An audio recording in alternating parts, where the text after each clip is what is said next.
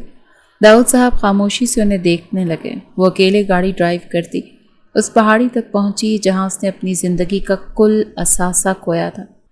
وہ لمحہ پھر سے اس کی آنکھوں میں گھومنے لگا تھا۔ آہ! وہ چلائی۔ اسے تکلیف ہو رہی تھی۔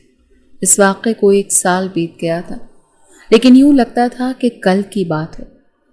وہ دلہن بنی اس کے کمرے میں اس کی سیج سجائے بیٹھی تھی۔ پورا کمرہ روشن تھا اور بہت ہی خوبصورتی سے سجایا گیا تھا کہ وہ اندر داخل ہوا۔ ایشم کے دل کی دھڑکنوں نے تیزی پکڑی تھی۔ ماشاءاللہ، مجھے نہیں پتا تھا میری عیش دلہن کے روپ میں اتنی پیاری لگے گی۔ جانتی ہو ان لمحوں کا کتنا انتظار کیا تھا میں نے۔ اس کے قریب بیٹھتا محبت سے چور لہجے میں بولا تھا۔ ایشم کی پلکیں جھک گئی تھیں، جسم بھی جیسے کانپنے لگا تھا۔ اس نے ایک پینڈنٹ اس کے گلے میں پہنایا جس میں 2 ہارٹ بنے تھے۔ ان کو پش کرنے سے کلک کی آواز آئی اور وہ دونوں کھل گئے۔ اس میں اپنا اور فارس کا نام کندہ دیکھتی وہ دنگ رہ گئی۔ یہ تو بہت نایاب ہے فارس۔ وہ بچوں کی طرح حیران اور خوش ہو رہی تھی۔ بالکل تمہاری طرح۔ وہ دھیرے دھیرے اس کی جیولری ریموو کرتا، اس کا دوپٹہ ایک طرف رکھ گیا اور اپنی جگہ سے کھڑے ہوتے اس کی رعنائیوں کو دیکھتا اپنی شیروانی اتارتا، ایک طرف رکھتا۔ اب قمیض کے کف لنکس کھول رہا تھا، جبکہ ایک پل کے لیے بھی نظریں اس پری پیکر سے نہیں ہٹائی تھیں۔ آنے والے وقت کو سوچتے ایشم کی ہتھیلیاں بھیگنے لگی تھیں۔ وہ قمیض بھی اتارتا اب صرف سینڈوں میں تھا کہ اگلے پل وہ اس پر جھکتا، اس کی کمر میں ہاتھ ڈالتے، اس کا سر تکیے پر رکھ گیا اور اس کی پیشانی پر محبت کی پہلی مہر ثبت کی۔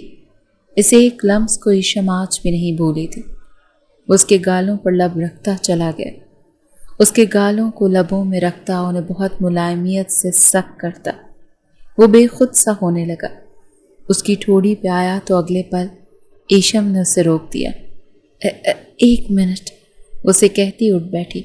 بیڈ گراؤنڈ سے ٹیک لگاتے پاس ٹیبل پر رکھا دودھ کا گلاس اس کی جانب بڑھایا اور میٹھی نگاہوں سے اشارہ کیا کہ وہ اسے پی لے۔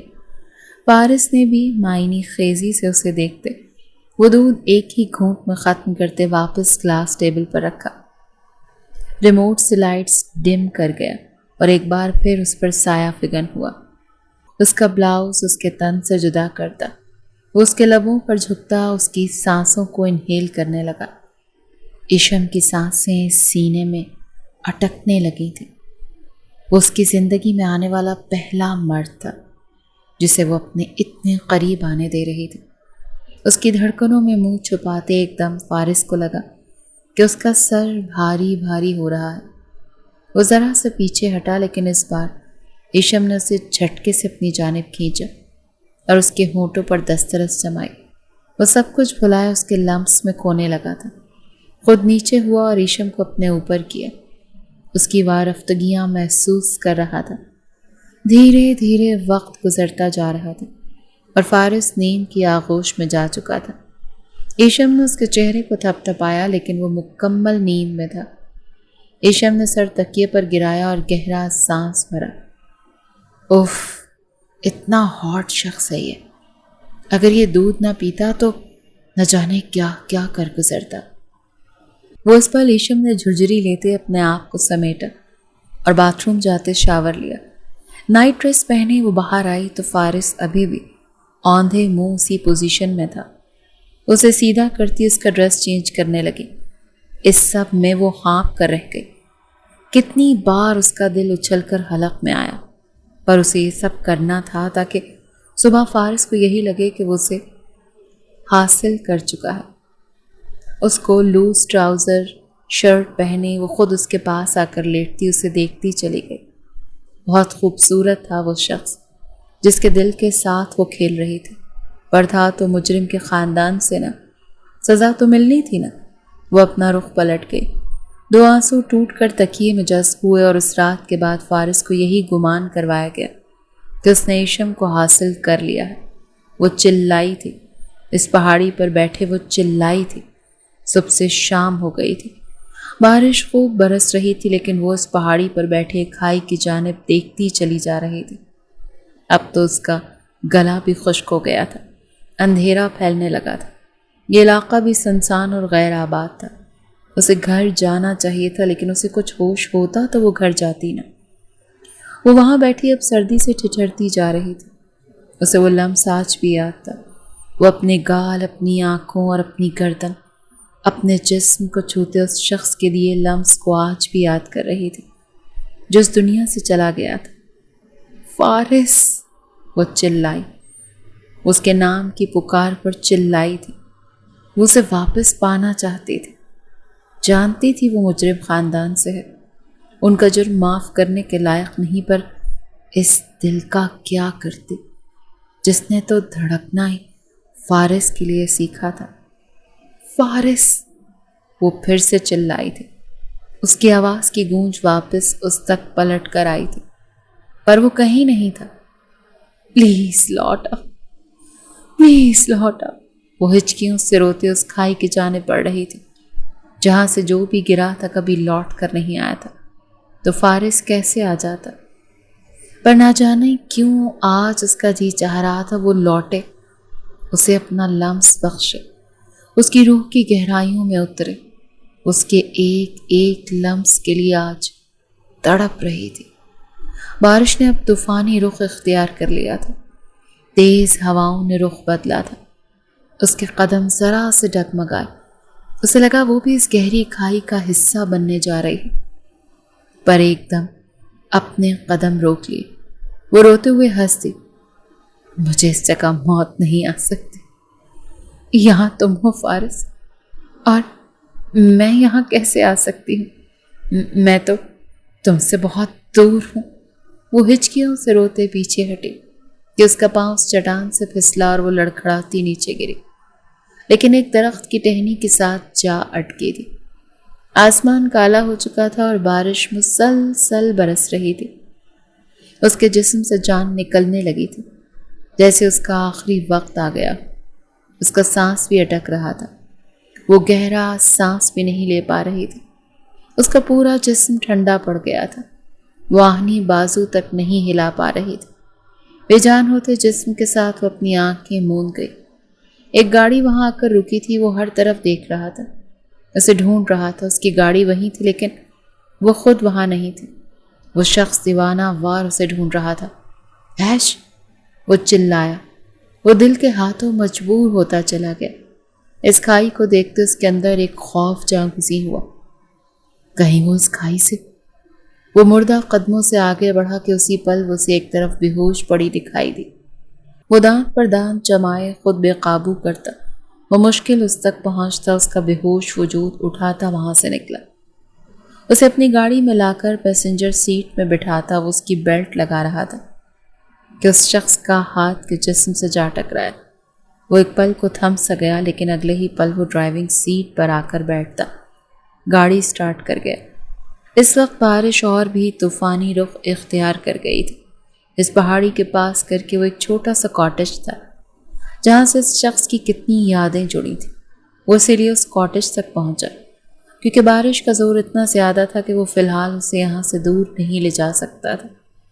اس کا ٹھنڈا وجود اپنی باہوں میں بھرے اندر لایا۔ اماں سائیں! اس نے پکارا، پر آج وہاں کوئی نہیں تھا، پر وہ اس کاٹیج کے ہر حصے سے واقف تھا۔ وہ اسی لیے اس چھوٹے سے روم میں لایا۔ اس کے ٹھنڈے پڑتے جسم سے اس کے کپڑوں کو ریموو کیا اور بستر پر لٹاتے اس پر کمفرٹر ڈالا۔ لکڑیاں جلاتے وہ اس کمرے کو اب ہیٹ اپ کر گیا تھا۔ اپنی گیلی شرٹ اتارتا وہ وہیں پاس رکھ گیا۔ ایشم کے کپڑے بھی وہیں رکھ چکا تھا۔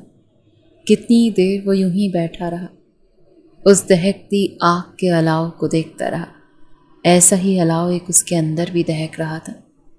وہ اس لڑکی کو سوچنا بھی نہیں چاہتا تھا جس نے اسے چیٹ کیا۔ وہ آج اسے وہاں سے بچا کر لایا تھا جہاں اس نے اس شخص کو 1 سال پہلے دھکا دیا تھا۔ وہ کرب سے آنکھیں میچ گیا، دھیرے سے اٹھا اور قدم اٹھاتا اس کے پاس آیا جو بستر میں دبکی ہوئی تھی۔ اس کے ماتھے پر ہاتھ رکھا تو وہ بالکل ٹھنڈا تھا۔ اس کے گال پر، گردن پر ہاتھ رکھا، اس کے ہونٹ نیلے ہو رہے تھے۔ وہ بستر میں تھی لیکن ٹھنڈی یخ بستہ تھی۔ وہ اس کے قریب ہوا، کمفرٹر میں گھسا۔ وہ اس کے اور قریب ہوا، اس کے جسم کی نازکی کو وہ اپنے ساتھ ٹچ ہوتا محسوس کرتا، اپنے اندر امٹتے جذبات کو بمشکل کنٹرول کر رہا تھا۔ اس لڑکی کے آگے ہمیشہ اس کے حواس کھونے لگتے تھے۔ وہ اس کے دل سے، اس کی روح میں سرایت کر چکی تھی۔ ایک جسم تھا جو ابھی تک بچا ہوا تھا۔ وہ آنکھیں میچ گیا۔ فارس، آئی ایم پریگننٹ۔ وہ دن یاد کرتا وہ کرب سے اپنے لب دانتوں تلے دبا گیا۔ اس نے جھوٹ بولا تھا اور وہ سچ مان گیا تھا، جبکہ وہ یہ بھی نہیں جانتا تھا کہ وہ اس کے قریب تو آیا تھا پر اس کی روح کی گہرائیوں میں تو اترا ہی نہیں تھا۔ دھیرے سے اس کے اوپر آتا وہ ان لمحوں کی اذیت میں تھا۔ 1 سال بعد وہ اس کے قریب آتا، اس کے جسم پر اپنا تسلط جماتا، اسے چھو رہا تھا۔ اس کے ماتھے پر لب رکھے تو وہ بہت ٹھنڈا پڑا ہوا تھا۔ ایک بار پھر اپنا لمس اس بے وفا کو بخش رہا تھا۔ دھیرے دھیرے اس کے گالوں پر آتا، وہ اسے گرم سانسوں سے جھلسا دینا چاہتا تھا، پر اس کے اندر بالکل بھی کوئی حرکت نہ محسوس کرتے۔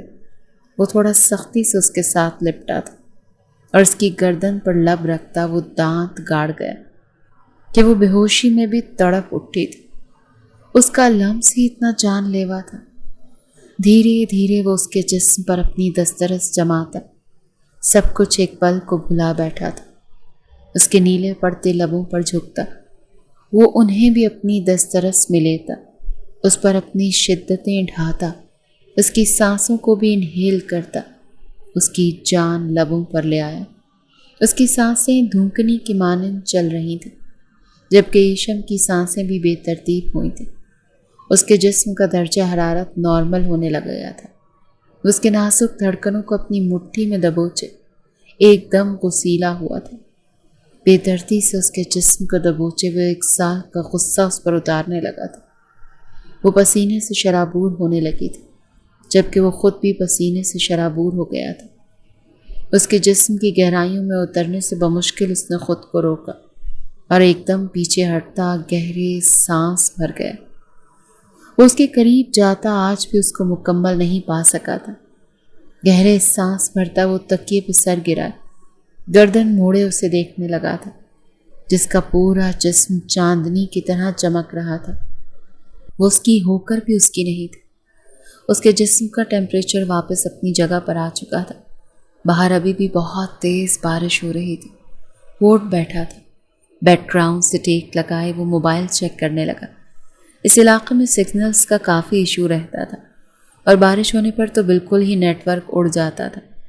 وہ سر نفی میں جھٹکتا موبائل ایک طرف رکھتا سیدھا ہوا کہ تبھی بہت زور سے بجلی کڑکی۔ یوں لگا جیسے کہیں پاس میں ہی گری ہو۔ ڈر کے ایشم نے اس کے سینے میں اپنا منہ چھپایا۔ اس کا دل دھک سے رہ گیا۔ وہ ذرا سا نیچے ہوتا اسے اپنی باہوں کے حصار میں لے گیا۔ وہ بہت خوبصورت تھی۔ اس کی خوبصورتی کو وہ پہلے بھی محسوس کر چکا تھا، پر پیاسا لوٹا دیا جاتا تھا۔ آج وہ اس کی باڈی لینگویج دیکھ چکا تھا۔ وہ اس کی طلب میں اس کے قریب آ رہے تھے اور آج وہ اسے پیاسا رکھنے والا تھا۔ فارس۔ وہ بے ہوشی میں بھی اسی کا نام لے رہی تھی اور یہ اس شخص کے لیے حیرت کی بات تھی۔ وہ اس کا نام کیوں لے رہی تھی؟ اپنے ہاتھوں سے جان لے کر اب اسے پکارنا؟ کیا مذاق تھا یہ؟ وہ الجھا۔ اس کے سینے پہ لب رکھ گئی۔ فارس کے جسم میں سپارک پیدا ہوا۔ وہ ذرا سا اس کے پاس آتے اس پر جھکی۔ فارس، وہ اس کے سینے سے اس کی گردن پر آتی اسے چومتی جا رہی تھی۔ فارس بالکل ساکت تھا۔ وہ آنکھیں میچے اسے اپنی حشر سامانیاں نچھاور کر رہی تھی۔ وہ اپنے لب دانتوں تلے دبا گیا۔ خود پر ضبط کرنا بہت مشکل ہو گیا تھا، وہ بھی اس صورت جب وہ خود اس کے پاس آ رہی تھی، اسے چھو رہی تھی، خود کو محسوس کروا رہی تھی۔ اس سے پہلے وہ مزید کوئی حد پار کرتی، فارس نے اسے بہت ہی آرام سے خود سے پرے ہٹاتے تکیے پر لٹایا۔ وہ نیند میں تھی، عالم بے ہوشی میں تھی، اور شاید کسی خواب کے زیر اثر تھی جہاں اسے فارس کا لمس مل رہا تھا، اور وہ چاہتی تھی کہ یہ خواب کبھی نہ ٹوٹے۔ اس کی خوشبو کو اپنے گرد کیا محسوس کرتی، وہ اپنے جسم کے اندر رچتا بستا محسوس کر رہی تھی۔ دھیرے دھیرے رات بیت رہی تھی، بارش کا زور ٹوٹ رہا تھا، صبح کا اجالا پھیلنے لگا تھا، لیکن ٹھنڈک ابھی بھی موجود تھی۔ فارس نے لکڑیوں کو مزید ہلاتے آگ دہکائی، اور رات بھر ایک پل کے لیے بھی آنکھیں بند نہیں کر پایا تھا۔ اس کی روح، اس کی سویٹ ہارٹ اس کے پاس تھی، وہ کیسے سوتا؟ صبح ہوتے ہی اس کے کپڑے دیکھے، وہ سوکھ گئے تھے۔ اس کو واپس لباس سے بے تن کرواتا وہ اب اپنی شرٹ پہن رہا تھا، اور اب اپنی جیکٹ پہنتے گن کو چیک کرتا۔ اسے جیکٹ میں رکھا۔ باہر سے دروازے پہ دستک کی آواز سنائی دی۔ وہ ایک نظر ایشم کو دیکھتا، اس پر کمفرٹر کو اچھی طرح اڑاتا باہر نکل گیا۔ سامنے اماں سائیں تھی، وہ اماں سائیں جو 1 سال پہلے اس کی مسیحا بنی تھی، اپنے بیٹے کے ساتھ مل کر اس کو بچایا تھا، جو اب اس دنیا میں نہیں رہا تھا۔ ارے فارس بیٹا آپ؟ وہ حیران ہوئی۔ جی، پناہ لینے آیا تھا۔ آپ کہاں تھی؟ وہ ان کے ہاتھ محبت سے چومتا بہت نرم لہجے میں پوچھ رہا تھا۔ کچھ ضروری سامان لینے شہر گئی تو وہیں رک گئی۔ اس بارش میں اتنا ادھم مچایا کہ واپس ہی نہ آ سکی۔ وہ اسے بتاتی اندر بڑھ گئی کہ بستر پر موجود ایک لڑکی کو دیکھ کر کھٹک گئی۔ یہ؟ وہ پلٹی، سوالیہ نظروں سے فارس کو دیکھا۔ میری بیوی ہے، وہ لب بھینچے سرد لہجے میں بولا، تو اماں سائیں کے چہرے پر بھی غصہ در آیا۔ وہ فارس کے ماضی سے مکمل واقف تھیں۔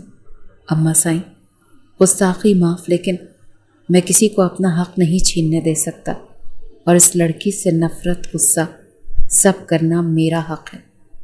وہ انہیں باور کروا رہا تھا، وہ سب سمجھ گئی تھی۔ ناشتہ بناؤں، کرو گے؟ نہیں، ابھی دیر ہو رہی ہے، کچھ دیر تک اسے ہوش آ جائے گا۔ اور وہ انہیں ساری بات سمجھانے لگا۔ اپنا سامان لیتا ایک نظر اس سوئی ابصرہ پر ڈالتا وہ وہاں سے چلا گیا۔ اماں سائیں اب اس کے اٹھنے کا ہی انتظار کر رہی تھی۔ رات بھر وہ گھر نہیں آئی، اور آپ کتنے مطمئن ہیں؟ آج ثابت کر دیا آپ نے، سگی بیٹی نہیں ہے وہ آپ کی۔ زلفی ماموں نے گھورتے ہوئے داؤد صاحب سے کہا، میرا دماغ کھانے کی ضرورت نہیں، مجھے پتا ہے کہ میری اپنی بیٹی اپنا خیال بہت اچھے طریقے سے رکھ سکتی ہے، اور رات بھر بارش ہوتی رہی ہے، رک گئی ہوگی کسی دوست کے گھر۔ داؤد صاحب نے سر جھٹکتے کہا، تو زلفی ماموں منہ بناتے اٹھ گئے، جبکہ خود داؤد سکندر بھی سوچ میں تھے کہ ایشم اتنی لاپرواہی کبھی نہیں کرتی۔ زلفی کے سامنے تو وہ لاپرواہ بن گئے، جبکہ حقیقت میں وہ اندر ہی اندر پریشان تھے۔ اسے ہوش آیا تو اس کا پورا جسم درد سے چور تھا، لیکن ایک عجیب سا سکون بھی مل رہا تھا۔ ارد گرد دیکھا تو جھٹکا کھاتے اٹھ بیٹھی۔ یہ میرا گھر نہیں ہے۔ وہ اٹھتی باہر جاتی ارد گرد دیکھنے لگی۔ اٹھ گئی بیٹا؟ آ جاؤ ناشتہ کر لو، اماں سائیں نے اسے پیار سے کہا تو ان کے پاس جا بیٹھی۔ میں یہاں کیسے آئی؟ وہ حیرت سے پوچھ رہی تھی، جو اس کے آگے چائے کا کپ رکھ رہی تھی۔ میرے بیٹے نے مدد کی، تم وہاں بے ہوش پڑی تھی نا کھائی کے پاس، اس طوفانی بارش میں کیا کر رہی تھی؟ وہ اس کو بتاتے سوال کرنے لگی۔ وہ چائے کا مگ ان سے لیتی گہری سوچ میں ڈوب گئی۔ اسے عجیب سی فیلنگز محسوس ہو رہی تھی، جیسے اسے چھوا گیا ہو، اس کے جسم میں دسترس جمائی گئی ہو، لیکن یہ لمس انجانا نہیں تھا۔ وہ انہیں کچھ نہ بتا سکی اور وہاں سے چلی گئی۔ بھلا کوئی ایسی کہانی کون سنائے گا جس میں وہ خود کو مجرم بتا سکے؟ ہاں، کام ہو گیا باس۔ جازم نے اسے موبائل پر اوکے کا پیغام دیا تو اس کے لب مسکراہٹ میں ڈھلے۔ That's great. جازم اور مشال اس کی پوری مدد کر رہے تھے۔ وہ اسے رسیوں سے جکڑے ایک روم میں کرسیوں سے باندھے ہوئے تھے۔ اس کے منہ پر ٹیپ لگی ہوئی تھی۔ جازم اسے وہاں چھوڑتا خود چلا گیا تھا۔ اب مشال کو اس کی نگرانی پر چھوڑ گیا تھا۔ وہ خون خوار نظروں سے مشال کو گھورے جا رہا تھا۔ اس نے آنکھ کے اشارے سے منہ سے ٹیپ ہٹانے کو کہا۔ اف، یہ مجھے ٹیپ ہٹانے کو کہہ رہا ہے، کیا ہٹا دوں؟ جازم غصہ نہ کرے۔ وہ دانتوں سے لب کترتی اس کے پاس جاتی اس کے منہ سے ٹیپ ہٹا گئی۔ باسط نے گہرا سانس بھرا۔ کون ہو تم اور کیوں قید کیا ہے مجھے یہاں؟ چپ رہو، زیادہ بولا تو واپس منہ بند کر دوں گی۔ وہ وہیں ایک طرف بیٹھی اس کو ڈپٹ رہی تھی۔ وہ تھی ہی کتنی، کوئی 18-19 سال کی۔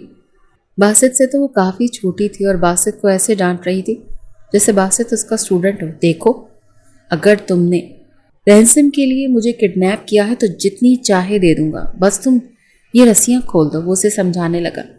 ایسے کھول دوں؟ اور پیسوں کا لالچ کسے دے رہے ہو؟ میں خود کروڑ پتی ہوں۔ مشال نے اترا کر کہا۔ تو پھر مجھے کیوں کڈنیپ کیا؟ وہ تو بھیا، اچانک اس کی زبان پھسلی تھی پر پھر قابو پا گئی۔ باسط کو سمجھ آ رہی تھی کسی خاص وجہ سے اس کو پکڑا گیا ہے، کسی خاص مقصد کی خاطر۔ باہر سے کچھ کھٹ پٹ کی آوازیں آئیں تو مشال نے فوراً گن نکال لی۔ یہ جگہ سیف تھی، اتنا اسے پتا تھا، ورنہ جازم اسے یہاں کبھی چھوڑتا نہیں اور ہر 5 منٹ بعد اس سے رابطہ رکھے ہوئے تھا۔ پھر اچانک اس کی طرف کون آ سکتا تھا؟ باسط کو بھی کچھ خطرہ محسوس ہوا۔ ہاتھ کھولو میرے، وہ اسے بولا۔ میں پاگل ہوں کیا؟ چپ کر کے بیٹھو۔ اس کے پاس کھڑی دروازے کی جانب گن کرتے کھڑی ہو گئی۔ باسط نے دانت کچکچاتے غصے سے اس کمسن لڑکی کو دیکھا کہ اگلے ہی پل دروازہ کھلا اور 2 چرسی اندر داخل ہوئے۔ وہ جیسے ہی گھر داخل ہوئی، زلفی ماموں نے ایک شور مچایا ہوا تھا۔ کیا ہو گیا؟ آہستہ آواز میں بات کریں، ایشم نے ماتھے پر بل ڈالے کہا۔ ایشم بیٹا، تم رات بھر کہاں تھی؟ کتنا پریشان ہوئے ہم۔ بس وہ پھنس گئی تھی طوفانی بارش میں، وہ منہ بناتے ہوئے بولی۔ پلیز داؤد بھائی کچھ کریں، میرا دل بیٹھا جا رہا ہے۔ وہ تو یہاں کسی کو جانتا بھی نہیں، نہ جانے کہاں گم ہو گیا۔ کون گم ہو گیا؟ ایشم نے حیرانی سے پوچھا۔ باسط، داؤد صاحب نے منہ ٹیڑھا بناتے ہوئے کہا۔ چھوٹا سا بچہ نہیں ہے کہ کھو جائے گا۔ وہ سر جھٹکتی سیڑھیاں چڑھتی اوپر کی جانب بڑھ گئی۔ وہ داؤد سکندر نہیں کہ بیٹی رات بھر گھر سے باہر رہے اور منہ سر ڈھانپ کر سو جائے۔ میرا بیٹا میرے لیے سب کچھ ہے۔ وہ بہت گہرا طنز مار گئے تھے کہ ایشم کے ساتھ ساتھ داؤد صاحب بھی انہیں غصے سے دیکھنے لگے۔ میں کوئی دودھ پیتی بچی نہیں ہوں جو باپ کا ہاتھ پکڑ کر چلتی ہوں، مجھے اپنی حفاظت خود کرنی آتی ہے، وہ منہ بنا کر کہتی اوپر چلی گئی۔ روم میں جاتے ہی وہ سب کچھ پھینکتی اپنا دماغ گرم ہوتا محسوس کر رہی تھی۔ اسے شاور لینا تھا۔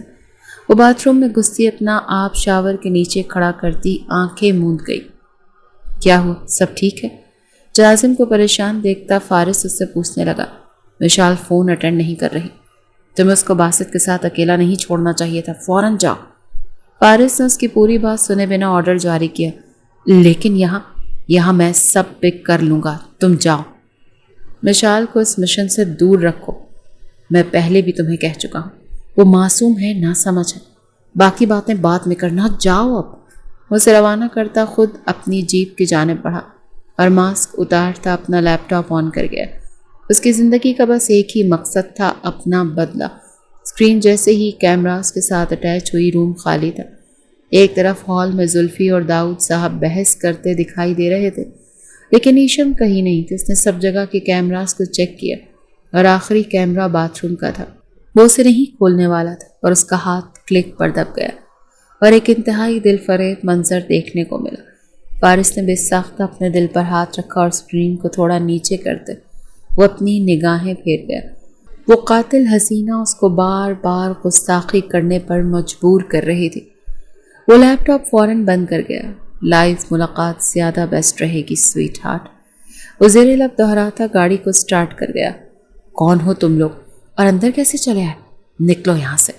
مشال نے انہیں گن دکھاتے باہر کا راستہ دکھایا، لیکن وہ یہاں چھپ کر چرس پینے آئے تھے۔ واہ کیا مال ہے! وہ ہاتھ میں پکڑی پڑیا کھولتے اسے سونگتے مشال کو دیکھتے بولے۔ مشال باسط کی چیئر کے پیچھے کھڑی ہو گئی، جبکہ گن کا رخ اب بھی ان کی جانب تھا۔ ہاتھ کھولو میرے، باسط اس کی طرف رخ پھیرتے مشال کو بولا۔ اس وقت مشال بری طرح سے گھبرا گئی تھی۔ اور باسط اس کی گھبراہٹ دیکھتا اپنے ہاتھ کھولنے کو کہہ رہا تھا۔ دور ہو۔ وہ اس کے پاس آتے اس کے بازو تھامنے لگے کہ وہ ان سے دور ہٹتی اور گن کا ٹریگر دباتی کہ دوسرے چرسی نے اس سے گن چھین لی اور دھکا دیا۔ وہ بری طرح دیوار کے ساتھ جا لگی۔ باسط پیچ و تاب کھاتا رہ گیا۔ جب گن چلانی نہیں آتی تو رکھی کیوں؟ وہ دل ہی دل میں اس پر غصہ ہو رہا تھا۔ دور ہٹو مجھ سے۔ اس کے گندے کپڑوں سے عجیب سی اسمیل آ رہی تھی کہ مشال کا دل گھبرانے لگا۔ چل، پہلے تو مزے لے گا یا میں لوں؟ وہ نشے میں دھت تھے اور ایک نے اپنی بیلٹ نکالتے کہا۔ مشال نے لب بھینچے۔ اسے دیکھتے اسے زور کی ٹانگ ماری تو وہ تڑپ کر رہ گیا۔ دوسرے نے مشال کو بالوں سے جکڑا اور اس کا سر دیوار پر دے مارا۔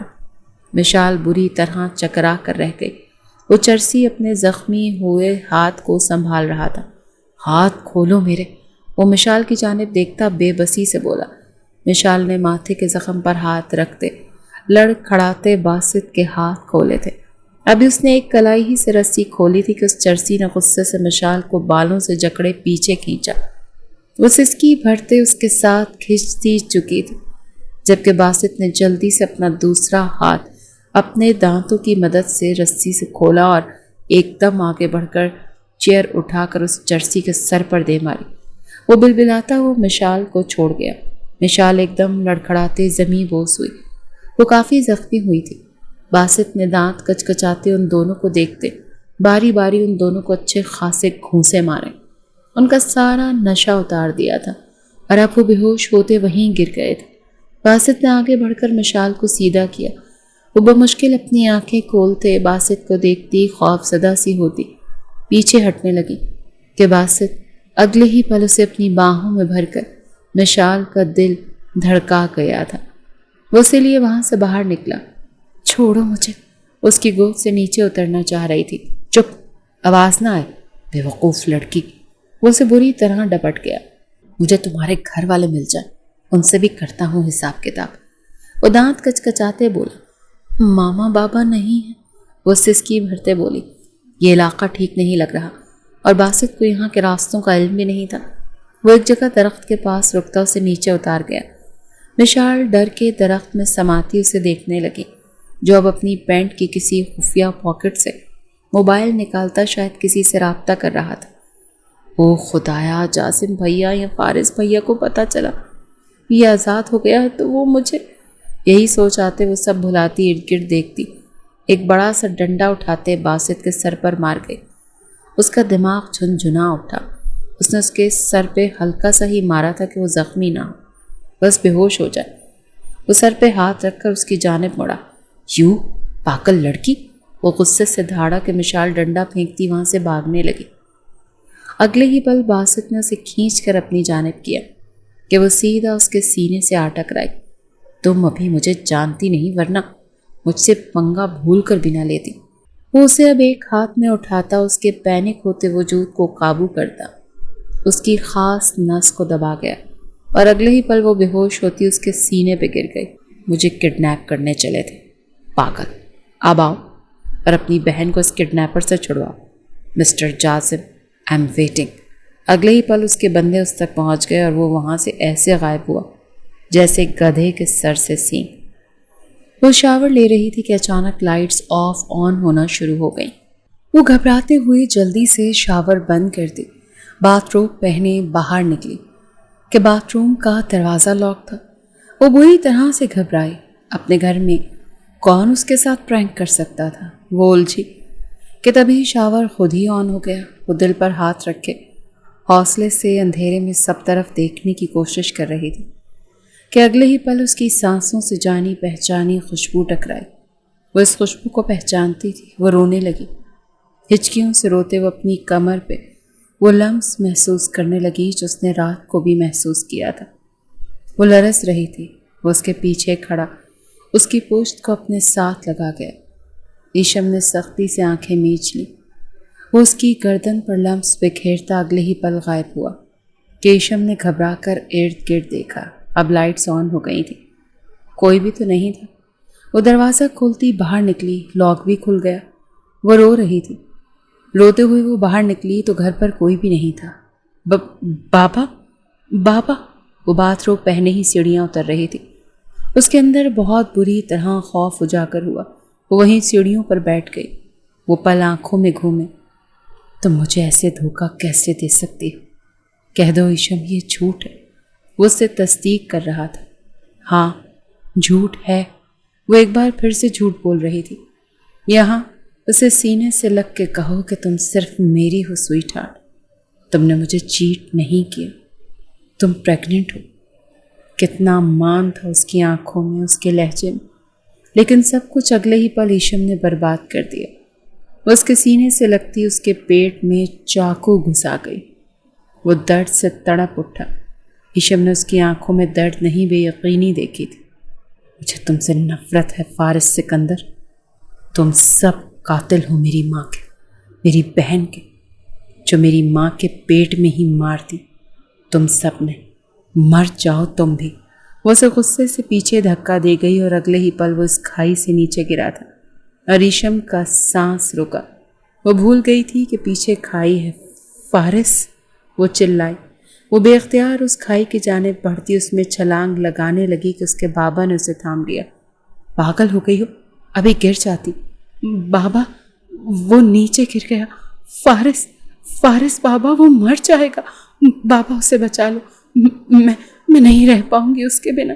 وہ اپنے ہوش میں نہیں لگ رہی تھی. وہ مر جائے گا بابا. وہ مر گیا ہے. چلو یہاں سے. اسے زبردستی کھینچتے وہاں سے لے گئے. کتنے دن وہ اس ٹراما سے باہر ہی نہیں نکل سکی. وہ سب جانتی تھی.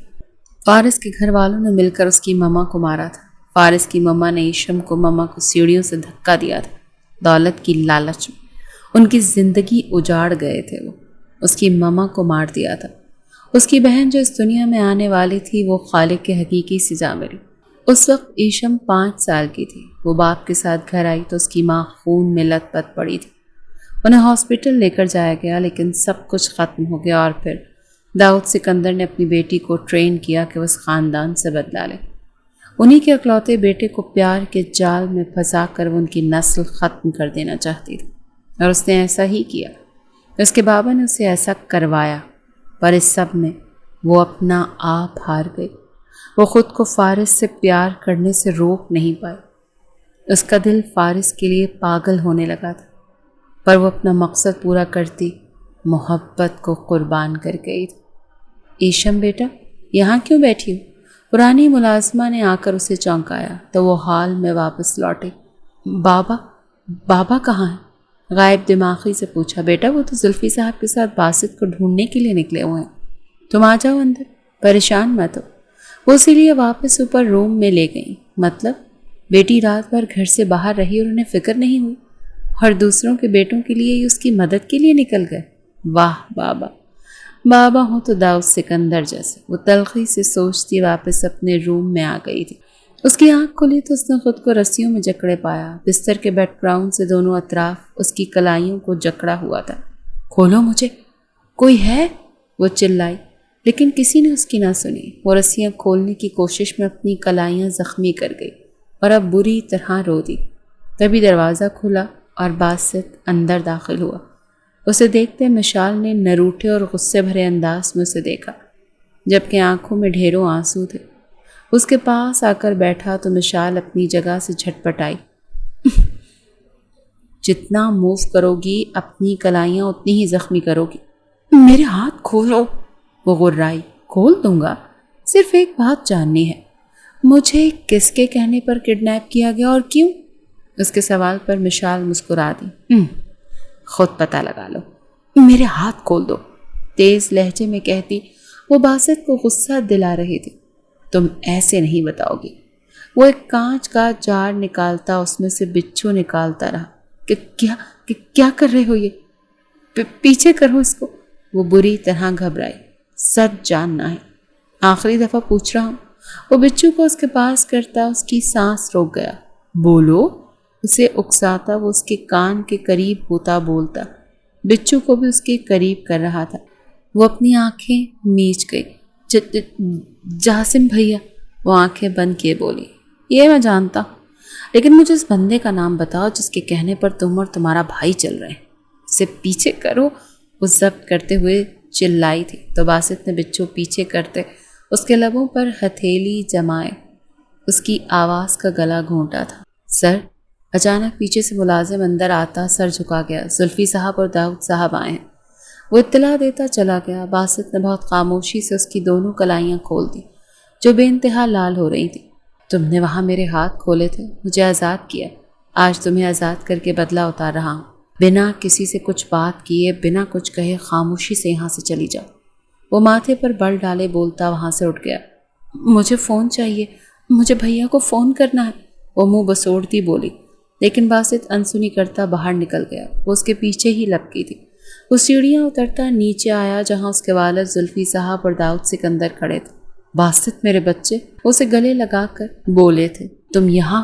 اور ہمیں لگا تمہیں کسی نے کڈنیپ کر لیا، وہ فکر مندی سے بولے۔ یہ اس کا فارم ہاؤس تھا جہاں وہ اس وقت موجود تھا۔ فکر نہیں کرے، میں ٹھیک ہوں۔ فیک نیوز تھی، وہ ان کی تسلی کروا رہا تھا۔ تم جانتے ہو تمہارا ایشم کا نکاح کرنا ہے، اسی لیے دشمن کچھ بھی کر سکتا ہے بدلہ لینے کے لیے۔ داؤد صاحب نے باسط کا کاندھا تھپ تھپاتے کہا، جبکہ پیچھے سے آتی مشال نے یہ الفاظ بخوبی سنے اور طنزیہ ہنسی ہنسی۔ یہ کون ہے؟ داؤد سکندر کو اس کا ہنسنا برا لگا تھا۔ باسط نے گھور کر اسے دیکھا۔ میں وہی ہوں جس نے آپ کے اس بیٹے کو کڈنیپ کیا تھا، وہ فخر سے بھویں اچکاتے بولی، اور اب یہاں سے جا رہی ہوں۔ وہ اتراک کر بولتی ایک نظر باسط کو دیکھتی آگے بڑھی کہ زلفی صاحب نے غصے سے اس کی کلائی دبوچی۔ کیا بکواس کی؟ پھر سے بولو۔ وہ غصے سے دھاڑے تھے۔ کیوں؟ ایک بار کی کہی بات آپ کو سنائی نہیں دیتی؟ وہ ابھی بھی ایٹیٹیوڈ بھرے انداز میں بول رہی تھی کہ اسی پل غصے سے زلفی صاحب کا ہاتھ مشال پر اٹھا جو باسط نے فوراً روک لیا۔ زلفی صاحب سمیت داؤد سکندر بھی حیرت زدہ رہ گئے۔ کسی بھی لڑکی پر ہاتھ اٹھانا مردوں کا شیوا نہیں ہے بابا، وہ جا رہی ہے، اسے جانے دیں۔ باسط کا انداز سخت تھا۔ اس کا انداز دیکھتے مشال بھی ایک پل کو رک کر اسے دیکھتی اس بار خاموشی سے باہر نکل گئی۔ تم نے باپ کا ہاتھ پکڑا؟ مجھے یقین نہیں آ رہا۔ میرے معاملات سے دور رہیں بابا، میں سب کچھ خود ہینڈل کر لوں گا، ڈونٹ وری۔ وہ انہیں ٹوک گیا۔ وہ تو ٹھیک ہے بیٹا، لیکن یہاں کیوں آ گئے؟ گھر چلو نا، داؤد سکندر نے پیار سے کہا۔ آ جاؤں گا، آپ لوگ جائیں، وہ سنجیدہ لہجے میں کہتا واپس سیڑھیاں چڑھ گیا تو زلفی صاحب اور داؤد سکندر واپسی کے لیے نکل پڑے۔ وہ جو ایشم کے پاس پہنچا تھا، اچانک سے جازم سے خطرے کا سگنل ملنے پر وہاں سے فوراً نکلا تھا اور جازم کی بتائی ہوئی جگہ پر پہنچا۔ وہاں نہ باسط تھا نہ مشال، بلکہ دو غنڈے جرس پی کے مار کھا کے دھت پڑے تھے۔ انہوں نے اس پورے ایریے کو چھان مارا لیکن انہیں مشال نہیں ملی۔ کہیں وہ باسط اسے اپنے ساتھ تو نہیں لے گیا؟ جازم پریشانی سے بولا۔ فارس نے اسے ایک زوردار تھپڑ رسید کیا۔ منع کیا تھا اسے اس سب میں شامل مت کرو، پر تم دونوں کو میری بات سمجھ نہیں آتی۔ کیوں چھوڑا اکیلا تم نے اسے یہاں؟ یہ ایریا تم نے سلیکٹ کیا تھا؟ باسط کو قید کرنے کے لیے افسوس ہو رہا ہے مجھے، وہ دکھ اور غصے سے بولا۔ صرف کچھ دیر کے لیے چھوڑا تھا اور گن بھی دی تھی اسے، جازم نے نم لہجے میں کہا۔ چلانی سکھائی ہے اسے جو گن تھما دی؟ وہاں سے ایک گن اٹھاتا وہ اس کو دکھا رہا تھا۔ یہ وہی گن تھی جو اس نے مشال کو دی تھی۔ وہ واپس گاڑی میں آ کے بیٹھے۔ مجھے اب باسط سے آمنا سامنا کرنا ہوگا، فارس نے قطعی انداز میں کہا۔ پر آپ ابھی سامنے نہیں جا سکتے، جازم پریشان ہوا۔ میرے لیے مشال سے بڑھ کر کچھ نہیں۔ بھاڑ میں جائے سب کچھ، بھاڑ میں گیا سب بدلہ۔ مشال کو کچھ بھی ہوا میں خود کو کبھی معاف نہیں کر پاؤں گا جازم۔ وہ بھی بول رہا تھا کہ جازم کے نمبر گھر سے کال آنے لگی۔ مشال، کہاں ہو تم؟ جازم کے اندر جیسے جینے کی امنگ پیدا ہو گئی۔ فارس بھیا، گاڑی گھر کی جانب موڑیں، جازم نے فوراً سے کہا تو فارس نے اسباق میں سر ہلاتے گاڑی سٹارٹ کی۔ آپ پاگل ہو گئے ہیں؟ میں کیوں باسط سے نکاح کرنے لگی؟ میں فارس کے نکاح میں ہوں۔ کچھ دن بعد ہی باسط گھر لوٹ آیا تھا اور اب اس نے اپنے بابا کو نکاح کے لیے ہاں کر دی تھی، جس پہ وہ پاگل ہی ہو گئی۔ کیا بکواس کر رہی ہو؟ وہ مر گیا ہے 1 سال پہلے، اب کیوں اس کا نام لے کر پرانے زخموں پر نمک چھڑک رہی ہو؟ داؤد سکندر نے اسے ایموشنلی بلیک میل کرنے کی کوشش کی۔ وہ کیسے اور کسی کی ہو سکتی تھی جبکہ اس کا دل کہہ رہا تھا کہ فارس زندہ ہے۔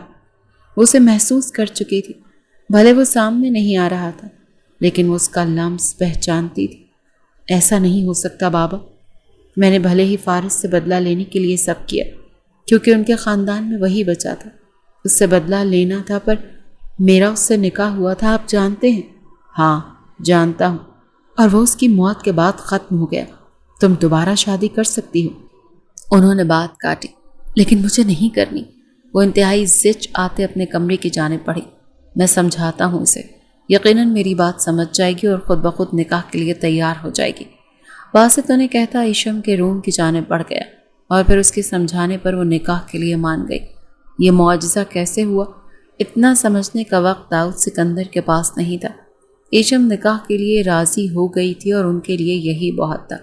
2 دن بعد نکاح کی ڈیٹ فکس کی گئی تھی اور نکاح کی تیاریاں بھی سکندر ولا میں شروع ہو گئی تھیں۔ دوسری طرف فارس کی جانب بالکل خاموشی تھی۔ جازم نے اس کے کاندھے پر ہاتھ رکھا تو اس نے سر اٹھا کر اسے دیکھا۔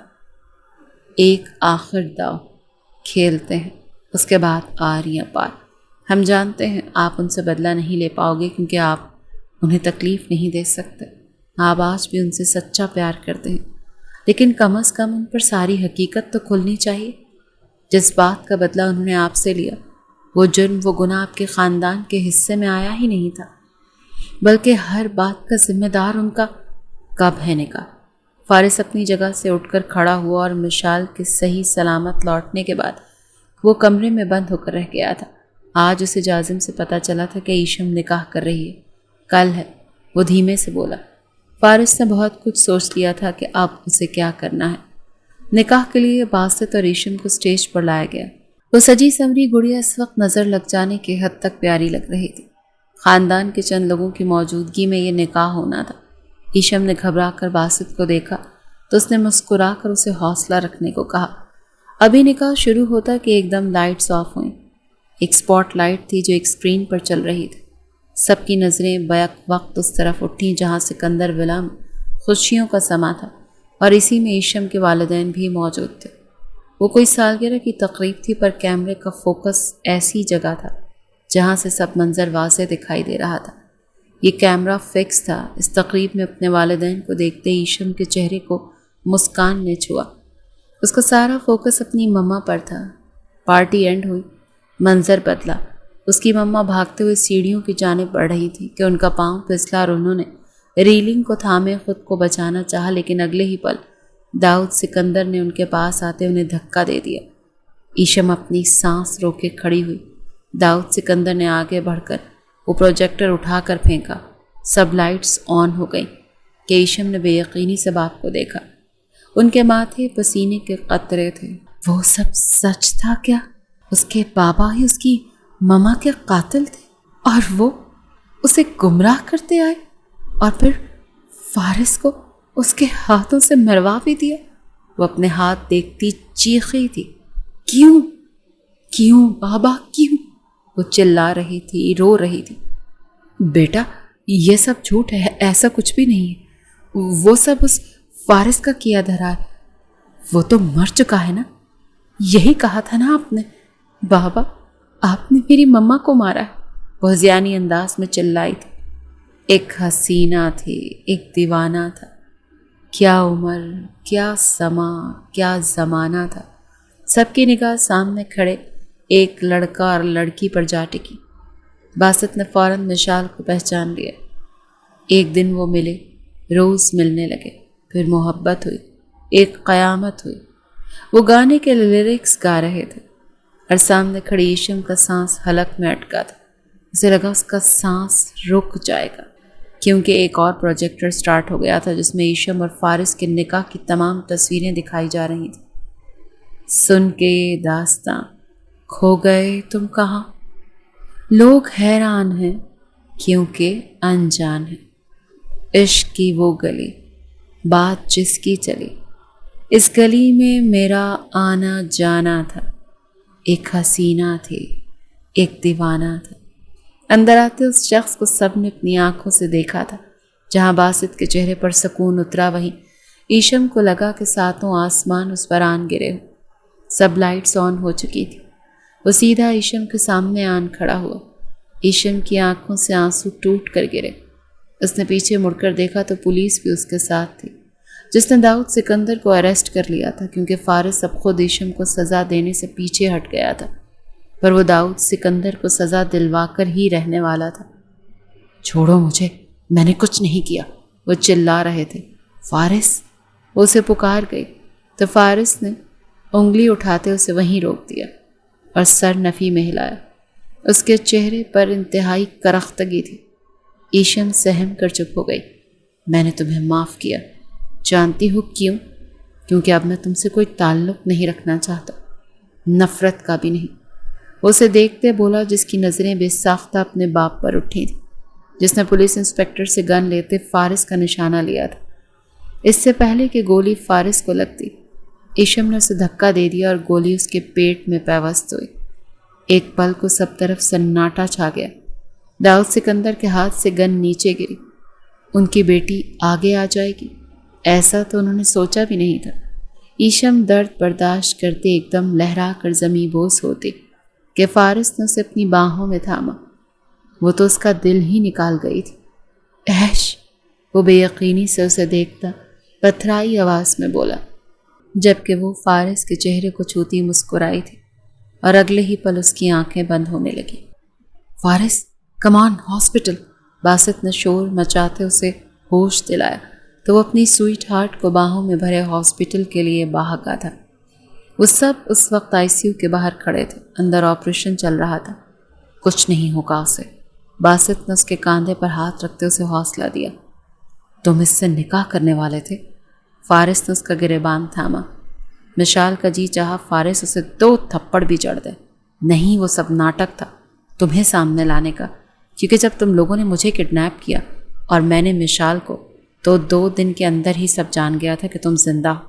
ایشم کو بہت مشکل سے راضی کیا تھا اس ناٹک کے لیے، اور دیکھ لو پلان کامیاب ہو گیا، پر ایشم کے ساتھ یہ سب ہوگا میں نے ایسا نہیں سوچا تھا۔ وہ دکھی ہوا۔ ڈاکٹر کے باہر آنے پر وہ سب ان کی جانب متوجہ ہوئے۔ پیشنٹ کی حالت اب خطرے سے باہر ہے، لیکن کیا؟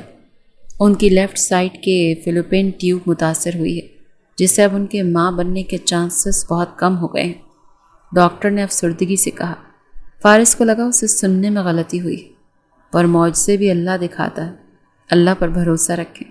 ابھی تو شکر کریں کہ پیشنٹ بچ گئی ہے، باقی ان کے ٹھیک ہونے پر آپ انہیں اچھی گائنیکالوجسٹ سے چیک کروا لیجیے گا، اللہ بہتر کرے گا، اسے کہتی جا چکی تھی، جبکہ فارس نے وہیں بیٹھے ضبط سے آنکھیں میچ لیں۔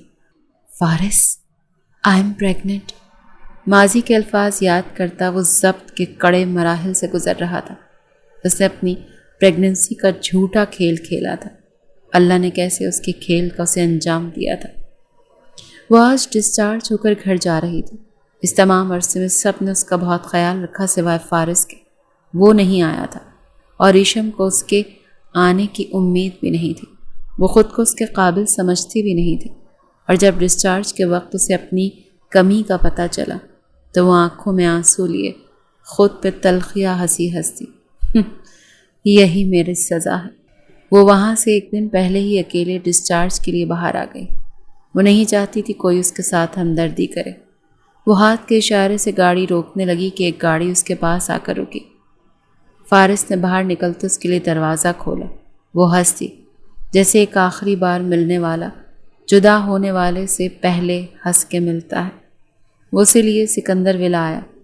یہ میرا گھر نہیں۔ وہ سکندر ولا کو دیکھتی دھیمے لیکن پختہ انداز میں بولی، یہ تمہارا ہی گھر ہے سویٹ ہارٹ۔ وہ اس کی پشت کو دھیرے سے خود سے لگاتا اس کو پھر سے سویٹ ہارٹ کہہ رہا تھا۔ میں اس سب کے قابل نہیں، مجھے جانا ہے۔ وہ اپنے قدم باہر بڑھانے لگی کہ فارس نے اسے واپس اپنی طرف موڑتے سینے میں بھینچا۔ دونوں ہی سکون حاصل کر رہے تھے۔ آپ مجھ سے بہتر لڑکی کچھ نہیں کہنا۔ اگر معافی چاہیے مجھ سے تو میرے ساتھ رہنا ہوگا اور میری دی ہر سزا کو سہنا ہوگا۔ وہ اس کے ماتھے پر لب رکھتا جذب کے عالم میں بولا، میں آپ کو اولاد نہیں۔ وہ کہتے کہتے تھم گئی۔ معجزے اللہ کرتا ہے سویٹ ہارٹ، اور مجھے اپنے اللہ پر پورا یقین ہے۔ تم بس خود کو میرے حوالے کر دو، باقی سب اللہ پر چھوڑ کر شوہر کو راضی کرو۔ وہ اس کے لبوں پر نرمی سے دسترس جماتا پیار سے بول رہا تھا۔ ایشم پوری شدت سے اس کے گلے سے لگی، پھوٹ پھوٹ کر رو دی۔